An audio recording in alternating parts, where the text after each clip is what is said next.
Ready ready start.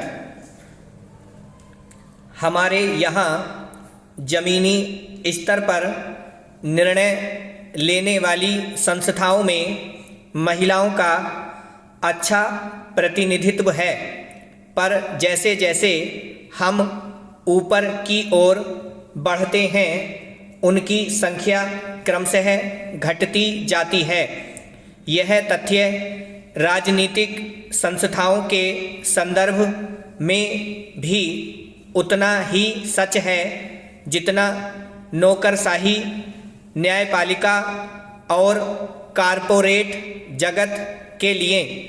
ध्यान देने योग्य बात यह है कि जिन राज्यों में साक्षरता दर बेहतर है वहाँ भी यही स्थिति देखने को मिलती है। इससे यह स्पष्ट होता है कि केवल शिक्षा द्वारा महिलाओं की आर्थिक और राजनीतिक आत्मनिर्भरता को सुनिश्चित नहीं किया जा सकता। मेरा दृढ़ विश्वास है कि समाज में व्याप्त मानसिकता को बदलने की ज़रूरत है। एक शांतिपूर्ण और समृद्ध समाज के निर्माण के लिए महिला पुरुष असमानता पर आधारित पूर्वाग्रहों को समझना तथा उनसे मुक्त होना जरूरी है। सामाजिक न्याय और समानता को बढ़ावा देने के लिए सुविचारित प्रयास किए गए हैं, परंतु ये प्रयास महिलाओं का प्रतिनिधित्व सुनिश्चित करने की दिशा में पर्याप्त सिद्ध नहीं हुए हैं।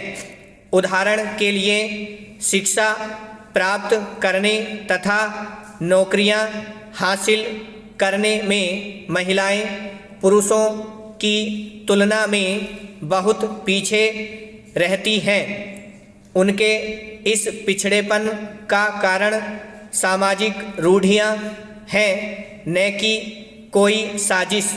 मुझे विश्वास है कि यदि महिलाओं को मानवता की प्रगति में बराबरी का भागीदार बनाया जाए तो हमारी दुनिया अधिक खुशहाल होगी, हमारा भविष्य उज्जवल है। मैंने अपने व्यक्तिगत जीवन में यह देखा है कि लोग बदलते हैं, नज़रिया भी बदलता है। भारत की स्वाधीनता की शताब्दी तक का अमृत काल युवा महिलाओं का समय है। यह कहने की आवश्यकता नहीं है कि विश्व के सबसे बड़े लोकतंत्र की राष्ट्रपति के रूप में मेरा चुनाव महिला सशक्तिकरण की गाथा का एक अंश है। मेरा मानना है कि महिला पुरुष न्याय को बढ़ावा देने के लिए मातृत्व में सहज नेतृत्व की भावना को जीवंत बनाने की आवश्यकता है। महिलाओं को प्रत्यक्ष रूप से सशक्त बनाने के लिए बेटी बचाओ बेटी पढ़ाओ जैसे सरकार के अनेक कार्यक्रम सही दिशा में बढ़ते हुए कदम हैं। हमें इस तथ्य को स्वीकार करना चाहिए कि श्रेष्ठ तथा प्रगतिशील विचारों के साथ तालमेल बनाने में समाज को समय लगता है, लेकिन समाज मनुष्यों से ही बनता है जिनमें आधी संख्या महिलाओं की होती है। और हम सबकी बल्कि प्रत्येक व्यक्ति की यह जिम्मेदारी है कि इस प्रगति को तेज गति प्रदान की जाए।